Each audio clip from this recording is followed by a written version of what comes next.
accept the loss, I'm hard-headed. There's a little bit of madness to my method. Many falling off that fine line that I'm treading. I risk anything to be great, and I'm not letting nobody rob me of my victory. Number one, that's what I'm meant to be. When by any means, only thing that makes sense to me, I can make nice or make history. I got that dog in me, yeah, turn me up. Big energy, got the crowd going nuts. I got that dog in me, yeah, ante up. I take on anyone, I don't need a one-on-one. Got that dog in me, yeah. Welcome to the Mercer Sports Report.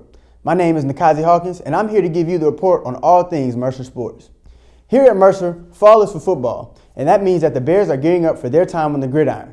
Under the wing of head coach Drew Cronick for the third year, the Bears finished last season with an overall record of 7-4 and a conference record of 5-3. The team's success earned them their highest national ranking in school history at number 11 in the FCS. Now, if you're familiar with numbers in any way, shape, or form, then you know that the number 11 is not possible without the number 6. As far as the Bears' connection to the number 6, that's exactly where they ranked last year in scoring. The Bears scored an average of 38 points per game and even notched 40 or more in 7 out of the 11 games that they competed in last season. The bulk of this offensive explosion can be attributed to the strong right arm of last year's starting quarterback, Fred Payton. Payton finished the 2022 campaign as the best statistical quarterback in Mercer football history. He set the single-season record for passing yards with 3,019, passing yards in a game with 514, single-season passing touchdowns with 32, and passing touchdowns in a game with 5. Along with being the general of the nation's 6th-ranked offense, Payton himself ended the year with a passing efficiency of 172.1. This was good enough to place him atop the Southern Conference and 5th in the entire FCS. Now, obviously, to produce such gaudy numbers through the air, there has to be someone on the receiving end of all of these tight spirals produced by the cannon attached to the right shoulder of Fred Payton. The four hands of Ty James and Devron Harper were the landing spot for a majority of the missiles produced by Fred Payton. Ty James finished the 2022 season with 52 receptions for 1,105 yards and 13 touchdowns. Sure, the school record for receiving yards and first-team all-conference elections are cool, but the most impressive feat for number 13 in orange and black was his overall offensive grade of 92.2. This was good enough for him to be ranked as the highest-rated wide receiver in all of college football. As for his partner in aerial crime, Devron Harper, the pride of Heritage High School had himself a season that resulted in him being a unanimous selection for first-team all-conference and a finalist for the Walter Payton Award. How does one find himself getting the first-team all-conference nod from literally everyone and in the running for the FCS Offensive Player of the Year? Well, all you have to do is break 6 school records, which include all-time receptions at 78 and all-purpose yards at 1,878. Then you have to lead the conference in total touchdowns with 16 and record the second most all-purpose yards in one game with 293.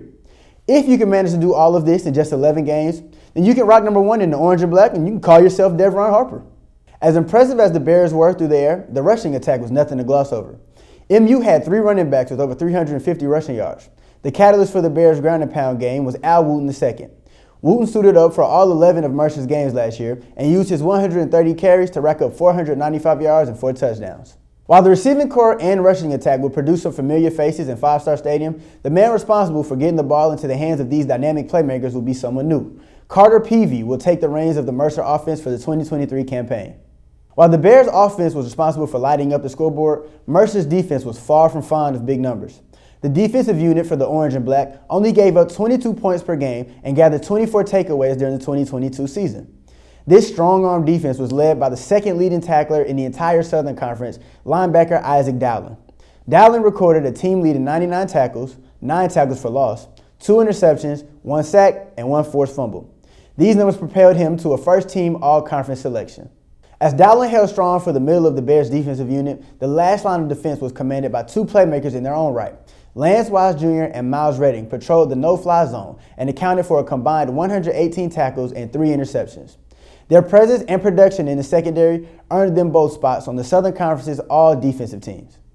Mercer's defensive line was commanded by Solomon Zubaru. The big fella up front earned himself an all-conference nod by leading the team in sacks, recording 35 tackles, 6 tackles for loss, and 1 forced fumble. Good news for Bears football fans and bad news for opposing offenses. All of the aforementioned defensive standouts will be returning for Mercer this season. As we wrap up the recap of the 2022 season, we look ahead to the 2023 campaign for the Mercer Bears football program. Coach Cronick's crew has earned a preseason FCS ranking of number 22 in the nation. The Bears will look to start the year on a winning note as they head to Montgomery, Alabama to face the Lions of the University of North Alabama. This game will be held on Saturday, August the 26th. To keep up with the Bears on the gridiron, follow at Mercer Football on Instagram and Twitter. That's all for this episode of the Mercer Sports Report. I'm Nikazi Hawkins, and I'll see you next time. Go Bears!